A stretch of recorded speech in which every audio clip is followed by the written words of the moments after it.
For. We'll be starting in just a moment. Okay, my name is Jason Moore, and it is my pleasure to introduce Matt Smith from Central Florida. And Matt, since we're starting a moment late, I'll let you just jump right into it. Okay. You guys hear me all right? So my name is Matt Smith. I am a physiatrist. For those of you who don't know what that is, it's kind of a combination between sports medicine and neurology a little bit, and I did a little extra training in sports and spine. I do a lot of procedures for the spine. My clinic is called the Spine Health Institute. It's in Altamont Springs, Florida, which is just north of Orlando. I hear there's an Altamont around California, but that's not that one. All right, so the title of my talk is called More Than Bones, and the reason it's called that is because as a spine doc, most of my training and focus is on the bony part of the spine. My premise or thesis is that we're missing a lot of the spine when that's all that we concentrate on. So we're going to start off actually with a quote or a couple quotes. So this is one of my favorite authors, Nassim Taleb. I heard there's a rumor he might be here tomorrow. I don't know if that's true or not.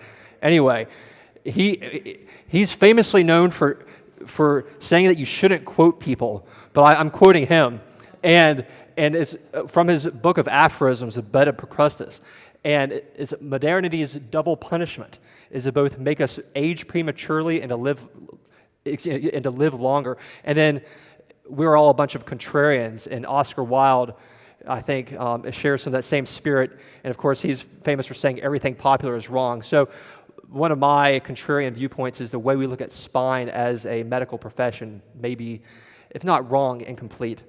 So I'm going to pretend that we're all clinicians here, and I'm going to give you a patient presentation. So history of present illness. We have the typical gentleman that I might see in clinic, 45-year-old guy. He's coming in with low back pain around his right butt. Past medical history, he's got insulin-resistant diabetes mellitus, a little bit of sleep apnea, reflux. He's got some arthritis in other areas, a little psoriasis, maybe a little hypercholesterolemic. The social history, fairly clean living guy. He likes to eat the standard American diet. Functional history, more or less the same, doesn't exercise quite as much as he should. Review of systems, nothing too scary. When I say scary, I'm thinking infection and cancer, right? So I'm thinking pain that awakens you at night, unintentional weight loss, things like that. Nothing too scary. Vitals, he's a little overweight. He's not a weightlifter. This is not because he can squat 500 pounds. He's just a little fat. From his physical exam, kind of an average build, what you would kind of expect from your everyday guy. So get some x-rays, nothing too scary. We think this might be a little bit of sacroiliac joint problem, which we think probably happens maybe up to 15% of the time. How do you treat him? I get him into physical therapy, give him a little bit of ibuprofen, maybe a sacroiliac joint belt, maybe do an injection if he's refractory to all this stuff. You know, your kind of standard stuff. So I've done that, but have I fixed the problem? Let's look at another patient. So similar 45-year-old guy. This time he doesn't come in with butt pain, but he comes in with hand pain. He's got some red, kind of painful nodules on his finger. He's got a history of mitral valve prolapse, tooth decay. He's diabetic too. He's got all those same kind of standard things that we see in almost everybody. This is a picture of his hand. So he's got, I decided not to shave, so this little sticker's not sticking on me. Anyway, so tell me if you can't hear me. So he's got these little nodules. Now these are actually, right here, these are not painful, but he's got ones on his fingertips that are. So what do we say? Well, you got little painful things on your hands. Having pain's bad. Let's give you some things to fix that pain. Just don't use your hands so much, right? And we fix the problem. Well, no, we haven't. Because those are, at least these things here are called Janeway lesions. The things on his fingertips are called Osler nodes. These are septic emboli from what's called bacterial endocarditis, which is where you get an infection in your heart valve, shoots out little bits of bacteria that get lodged in little capillaries in your fingers, and you're basically on the you're on your way to dying really fast. And so if I just treated this guy, I've missed this whole underlying pathophysiology of what's really going on. I've only treated the symptoms. My contention is that treating that guy's sacroiliac pain is very similar to treating this guy's endocarditis with just a little bit of NSAIDs. I'm only treating the symptoms of a much deeper pathology. And so for those of you who don't know the lingo, supratentorial is your cortex, and that's kind of medical lingo for saying if your problem's supratentorial, it's saying it's all in your brain. So there's a reason probably a lot of our back pain patients come to us, and it's not just because they're crazy, right? There's more than just a psychological reason. They come with a whole constellation of pain symptoms and other problems. And then a doc I know quoted Bill Davis, and he said, just fixing these symptoms is like fixing a leaky faucet when your whole house is on fire. So how did I get started? This is actually a picture of me when I was 19. This is adriamycin. I'm a cancer survivor. I had a football-sized Ewing sarcoma in my belly. And they always say you don't know what you have until you don't have it. I was a mediocre athlete. I was pretty active and whatnot, but it wasn't until this happened that I said, I'm going to start working out. I'm going to really get into that lifestyle that really values everything that I can do. Of course, this is like late 90s. Paleo wasn't around then. This whole kind of thing wasn't around then, but I discovered actually all that when I was in residency. But this is kind of what got me going. So I'm going to talk about two things in this talk. The first is kind of stuff you guys already know or at least already suspect, at least in regards to low back pain. It's not just due to mechanical pathology, but also a manifestation of the metabolic syndrome. And if you don't know what that is, I'll talk about it. And the second part is the best way to fix the bulk of low back pain, or at least address it, this chronic low back pain, which is the main thing I'm going to focus on, is to address the metabolic syndrome in addition to the mechanics, such as what Esther speaks about. And I'm going to talk about this with 7 parts. And I'll just get going it now. So some perspective, we all know this is a gigantic problem. And how big of a problem is this? Well, in the world, there's a prevalence of about 70% low back pain. About anywhere, the incidence is thought to be about 5%, probably more. In the United States, we lose about 150 million work days a year because of low back pain. The direct cost is about $70 billion a year, indirect about $130 billion.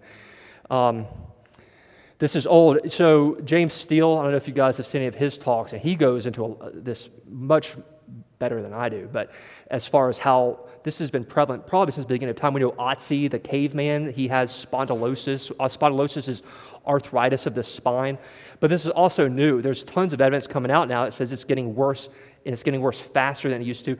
One study in Sweden in the 80s saw a 4-fold increase. Now there's probably confounding variables such as insurance reimbursement and stuff like that for having low back pain, but it looks like more people are getting it. So it's a big, big bad thing. As a spine doc, some of the common things that I see and that I think about from a bony perspective at least are some of these. This is just a schematic of what your bones look like. This is where your belly would be, and this is, when you feel those ridges, you're feeling, these are called spinous processes. Your cord comes down here, ends about here, and the rest of that is as a string of nerves that look like a horse's tail. We call that the cauda equina. Here's your disc. The inner jelly part, called the nucleus pulposus, is consistency of toothpaste, and the outer part is a tough fibrous ring. And then each bone individually, it looks like a tripod, where the big front leg is right here is where the disc and the bone is, and then you have these little 2 back legs called the facets at the end. So the relatively straightforward bony parts. So this is a cross-sectional or axial view of an MRI, and so you can see there's a disc bulge right here, okay? Here's that cauda equina, or that horse's tail. Here's those facets, and here's a disc bulge. Now, this typically presents with chronic low back pain. If it's pinching a nerve, you might find it going down your leg, but this can be chronic. I mean, usually it's acute, but it can be chronic, and it can cause focal low back pain in addition to shooting pain. Here's it from a sagittal or side view. You see that disc coming out. Here's that cauda equina right here. Compression fractures usually also present with acute pain, but you can have chronic pain with it. Here's one of my patients, L1 compression fracture. We number our spine bones, yet the low back bones, you typically have 5. We start counting below the lowest rib of where the low back bones. And so this is the first one. You see how that's smushed. This is a 3D reconstruction of this CAT scan. You can see how it's smushed a little bit. So this is crazy. Talk about red flags. This is a gentleman I saw probably only about a month and a half ago.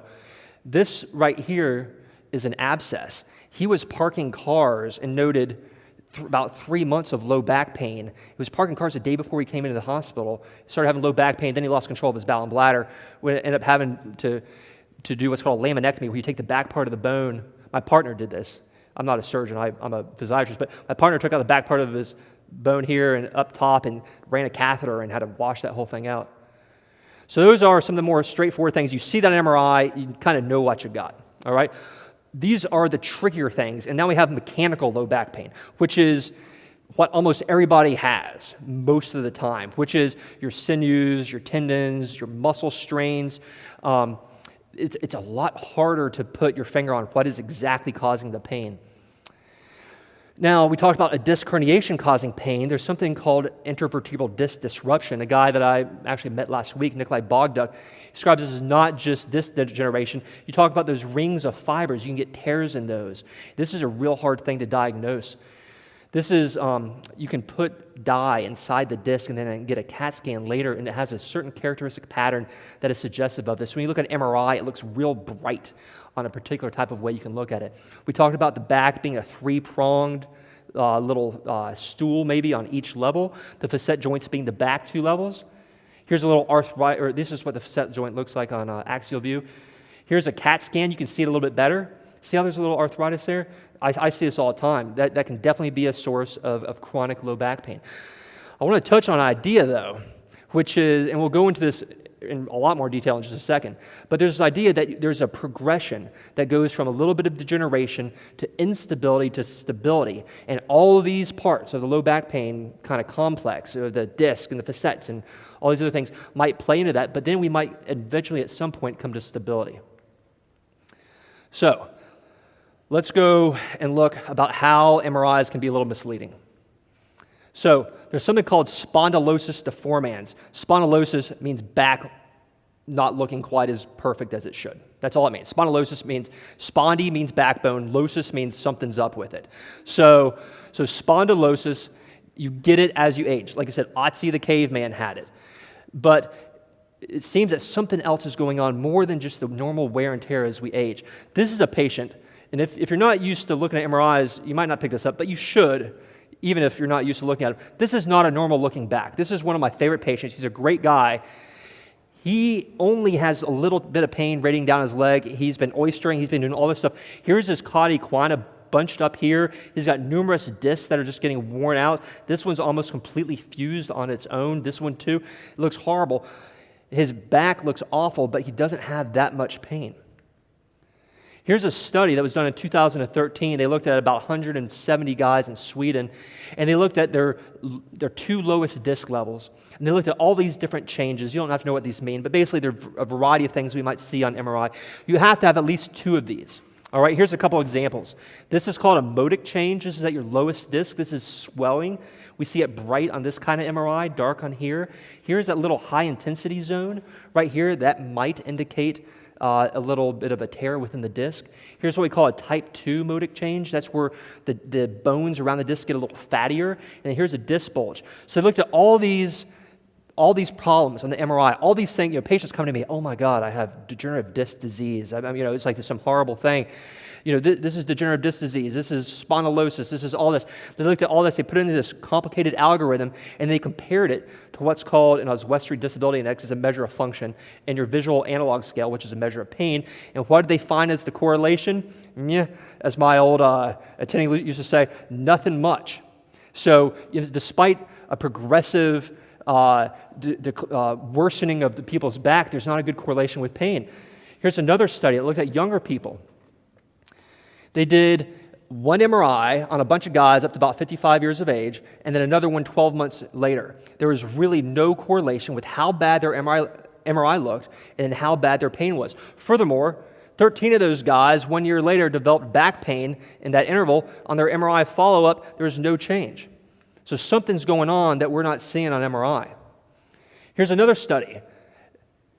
This is even weirder. So we talk about maybe there's not a one-to-one correlation. There might be a negative correlation. In this study, it showed that with older individuals, that the least degenerated disc had the most correlation with low back pain, and the most degenerated disc had the least correlation with low back pain. So this brings us then back to the Kirkcaldy-Willis cascade. Kirkcaldy-Willis is actually one guy, William Kirkcaldy-Willis. He came up with this in the 70s. So is maybe something going on? Are these guys stabilizing now? They're degenerating even more into where their pain's improving? Maybe. Or are we maybe not looking at all the same stuff or all the right stuff that we should? So we talked about that one study that looked at all these variables. When we look at everything, are we missing the one important thing that we should be looking at? Such as, for instance, high intensity zones. If I look at facet arthropathy and disc degeneration and all this other stuff, and I miss that point that there's a little bit of a T2 hyperintensity on your disc, by looking at everything else, am I clouding the signal? Or are we not looking at something? Because after all, this talk is called More Than Bones, and I've only talked about bones so far, so I might be alluding to something I'll talk about later. So let's talk real quick about what we tend to do for most low back pain. There's 4 treatments. Surgery, you can give injections. I'm sure you guys have heard of like epidurals and things like that. You can give drugs, and then I'm kind of clumping everything else that we do as far as a physical modality into physical therapy. This is called dynamic spondylolisthesis. This needs surgery. If you're bending forward and leaning back and your bones are actually shifting a good bit, you really probably need to get that fused. That's not much of a controversy. And there's a variety of things you can do for injections. This actually comes with a lot of controversy too.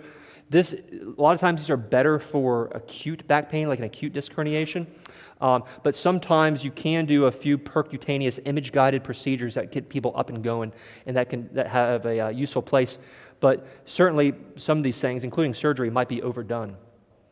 And then, of course, there's drugs. Strangely, the way we dose drugs and the way we choose what to give are based on the World Health Organization's prescription for how we should dose drugs for cancer patients, essentially. But we use that same thing for people with low back pain. And what are the results is that we get a lot of people who are taking Dilaudid and a lot of high-dose opioids for low back pain. And there's physical therapy, which is one of those things that can sometimes mean anything to everyone.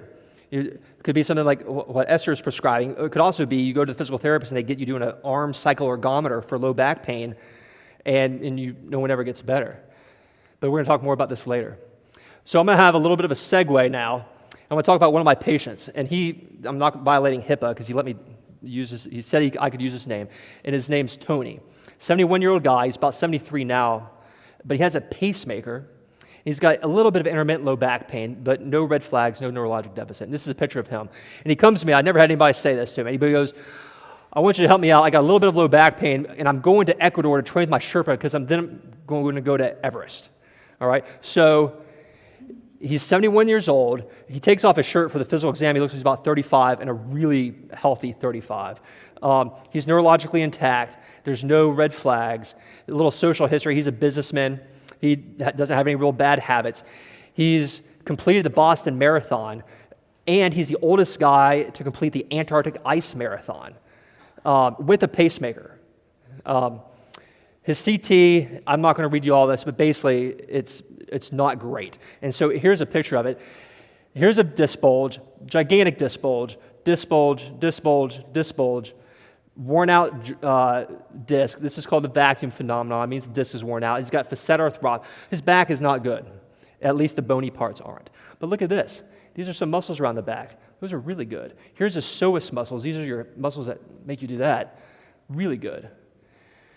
So we ended up doing a little bit of conservative treatment. He hiked for 20 days on Everest. He said he was going over a crevasse. As he was crossing it, he felt a little twinge. He felt that he could probably go to the top, but he got a little paranoid, and so he stopped. But here's a guy with a pacemaker with a really jacked up looking spine climbing Everest. How is that even possible? Is it his genes? Is it his anatomy? Or is there something else going on? And so let's revisit anatomy and physiology a little bit. And this brings us to the perennial question: why do pigs have less back pain than humans? Well, here's an axial picture of an MRI around the lumbosacral junction. Here, I flipped it over for comparison purposes. Here's your extensor muscles right here. Here's your psoas muscles. This is one of my patients. And here's a pork chop that I cooked not too long ago in curry and coconut. This is a protein waffle that we made, and this is a plantain right here. And so this is gluten-free. I don't want to get crucified. But anyway, so I actually don't know if pigs have less back pain than humans. I'm not a veterinarian. But look at this. One, the anatomy is totally different, but look at the spinous process. It's way unfair. Pigs are also quadrupeds. There's a lot going on here. But look how big, and these muscles are big and delicious. And that's, when you compare them to here, the pig has better muscles.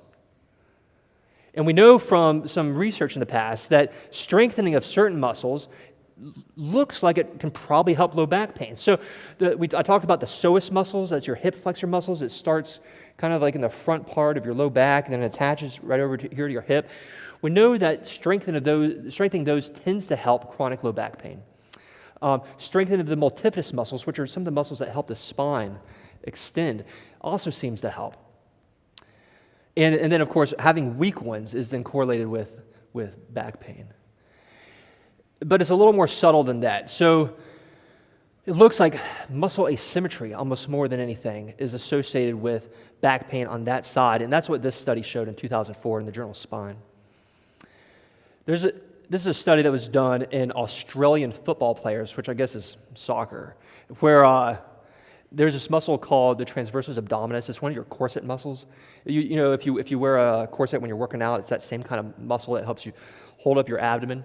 And they showed that the guys who had low back pain, so even if you have big muscles, you can still get low back pain, but they had a little bit more difficulty activating their corset muscles. And they looked at this on MRI, having them relax and try to activate it. And the guys who didn't have low back pain seemed to do a lot better job. So we know if you're missing muscle or not having the right kind of muscle, that could be associated with low back pain. So there's a problem of deficit, but it looks like there might be a problem of having too much of something too. I don't know if this is a real word. It might be. But this, to me, means having too much fat. And I call this a malignancy. And I'm going to go into a little bit why later. There's an orthopedic law called Wolff's Law, which states that if you stress any kind of orthopedic structure in a certain way, it's going to get stronger in that same way. And I mean, that makes sense, right? You stress your bones a certain way, they get stronger in that certain way. So it was always thought that, hey, obesity is not great, but at least it keeps you from being osteoporotic because of that reason. And even though it makes you osteoporotic, though, one of the downsides is it makes your weight-bearing joints worse. And you look at this from a mechanical perspective, it kind of makes sense. However, what Liu et al. Showed is that that's not true. Yeah, compared to frail people who are malnourished, people who with obesity have better bone density, but compared to people who are just normal, obese people are more likely to have osteoporosis and osteopenia. Well, then maybe the reason is, okay, well, they're obese, they're probably not exercising as much as they should, that's why they're osteopenic, but then why are they getting degenerative joints? If it's from a mechanical perspective, their joints should then be preserved if they're not using them so much. And what these guys showed is it's not just their weight-bearing joints that are bad, but their wrist bones, their hand bones, a whole bunch of non-weight-bearing joints. And it's unlikely that they're doing handstands. So what's going on? And it looks like it's not so much just a mechanical problem, but it's a physiological problem. So this is kind of all news to a lot of you guys, but fat is not just a safe haven for triacylglycerols. It's also an active endocrine organ. Some of the main cytokines we look at for inflammation, TNF-alpha, interleukin-6, go up. Leptin goes up. That can lead to some things too. Leptin resistance goes up. Fat cells, when you are lean, your fat tissue is about 20% white blood cells. It's not all fat. As you get more bad fat, it goes up from 20% to 40%. And it's not just an increase in quantity, it's a change of kind. So these white blood cells are making more pro-inflammatory cytokines. So if you think about it, if you got 100 pounds of fat, that's 40 pounds of white blood cells that are pumping out bad cytokines. And this goes down, adiponectin, which is a very curious cytokine. And so it makes this vicious feedback loop. And like any kind of cancer, it's self-propagating, right? So you get increased visceral adipose tissue that makes inflammation go up. That inflammation inhibits your body's ability to break down fat, which makes you fatter. We can talk about adiponectin. This makes you more insulin sensitive. It does all the things that protect you from diabetes. It makes you less inflamed. And it's made by fat cells, strangely. But as you get more fat cells or more fat, it goes down. And so that makes an even more complicated positive feedback loop. You get more fat, your adiponectin goes down, your inflammation goes up. Now you're hurting more, you're depressed. We know depression is linked with inflammation. That makes you get fatter. And we know inflammation in itself directly causes you to get fatter. And this is being seen in a variety of ways. So we know that knee arthritis is associated with decreased adiponectin. We already talked about the white blood cells and the fat, but we're seeing that even more in fat around orthopedic areas. Todd Becker posted this article. I thought this was awesome. If you give somebody an epidural steroid injection for acute herniated disc, corticosteroids work by inhibiting an enzyme called phospholipase A2. Phospholipase A2 cleaves arachidonic acid from your cell membrane. That then goes and creates all those prostaglandins that cause inflammation. Fat makes your phospholipase A2 activity go up. Fat is like the anti-epidural steroid injection. Now, could this all affect the spine? I've been talking about other joints. Well, we know that the thing that more than arthritis, the thing that causes most back pain is smoking. The second most common thing that is associated with low back pain is obesity. The more obese you are, the more likely you'll have low back pain. And now we know that osteoarthritis in general deserves a seat at what's called the metabolic syndrome. Now, metabolic syndrome is this pathology that has many faces. Some of the things we think that are causes or manifestations of the metabolic syndrome include hypertension, hyperlipidemia. Obesity is one of them, but not everybody gets obese. Multiple others, increased risk for cancer, numerous others. But what about pain in general? So we know arthritis goes up. Pain tends to go up with the metabolic syndrome. And then the spine in particular, this study was just given to me by a friend of mine who's a professor at UCF. And the more manifestations of the metabolic syndrome you have, the more likely you are to have spine arthritis. Now, this is complicated if you haven't already realized. And the devil is in the details. So, we've looked at MRIs. We've looked at the level of pain associated with them. There's not a great correlation, right? But you look at muscle mass, you look at these metabolic parameters, and there is a good correlation. And some interesting findings. So the more pain you have and the more catastrophizing you have, meaning the more you think you're in pain, the less endurance your muscles have when you're trying to do all those good posture things that you're supposed to do to maintain your spine health. Strangely, when you look at how atrophied your muscles are, it's out of proportion to the actual denervation that occurs, meaning you should be stronger than you are.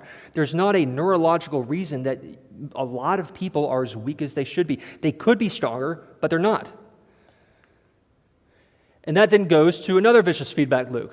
Low back pain, you get depressed, you get inactive. Sarcopenia means it's like osteopenia. Osteopenia is bone thinning. Sarcopenia is muscle wasting. That then leads to the metabolic syndrome, which means more back pain, but it also works the other way too. So, fortunately, we know that if you work out, if you have more strength, that tends to ameliorate chronic pain of all sorts. And this goes back to Wolff's Law, but again, not just because of the mechanics, but because of the physiology. And fortunately, it's never too late to break the cycle. I used to say, and this is what I was taught, that after 30, no matter what you do, you're going to lose 10% of your capacity every decade. And then I heard it was about 3 to 5%. But now, the research is showing that we really don't even know what your potential is, and it looks like we maintain the physiologic machinery to get good muscle mass till basically we die almost. And there's been studies that show that high-intensity training helps pain of all sorts in elderly people. And like I said, this is really complicated. The mechanisms are so varied, and we don't even understand how all of them work yet, but this just shows this is a variety of combinations of the physiology and the mechanics that all work to make your bones denser at least, and similar things with muscle. I was always taught that once you lose your brain cells, you can't get them back. Once Alzheimer's hits, once you get a stroke, you can't get them back. Now, Todd Becker talks about this. When I was at UAB, we did a lot of research on constraint-induced therapy for stroke, and we showed that you can actually regrow the gray matter in your brain. Well, looks like you can also regrow your disc. And this is done in mice. The chondrocytes, these are the cells that make that annulus that we were talking about, are regrowing with exercise. Now, unfortunately, or maybe fortunately, we can't make humans exercise and slice up their disc and see how it helps. But we can do it in mice, and it does help. And we have this model. So, and this is the whole hormetic model, right? Stress causes a whole bunch of reactions, causes damage, and then because of those reactions, with adequate rest, we get supercompensation. This is the whole progressive overload type model, right? And we've known this forever. Friedrich Nietzsche, what does not destroy me makes me stronger. And if you guys don't recognize this, you need to move out of America. They, never get involved in a land war in Asia. Why did Vizzini die? Because he didn't have that hormetic response to iocane powder, and Wesley did in The Princess Bride. And so that, in a way, is what we need to be always maintaining in our spine. But again, the devil's in the details. So while we can have stress and then rest and then supercompensation, if we don't stress ourselves, we don't maintain, we atrophy. And if we give ourselves too much, then we get tissue degradation. And the parameters of what cause all these things are different for everybody. And going back to the necessity of stress, if we do things that take away that stress response, we don't get that adaptation. So a colleague, Mark Bamman at UAB, he showed that if you take anti-inflammatories after you exercise, you don't get that adaptive response. One of the ways our muscles grow is the satellite cells around them donate nuclei, and that lets our muscle cells grow. They don't do that if we cut off that inflammatory response. Now, just to give you an idea how complicated this is, if we want to make mice lose their disc and get degenerative disc disease, we give them a certain amount of stress. And the mitochondria die and the discs die, and we know how to do this. So not all stress is good stress. And one of the really cool things that we're doing from an interventional perspective is figuring out how to put stem cells into disc. But we know that every stem cell and every scaffolding that we use has different parameters. What helps one stem cell grow by putting a little bit of stress on it kills another type. So this is very, very varied. And that, I think, is why we get this mediocre meta-analysis from the Cochrane collaboration and from the European Spine Journal and others when they look at exercise in general and they say, hey, listen, it's kind of a mediocre response. It's because we're looking at everything. You can't look at every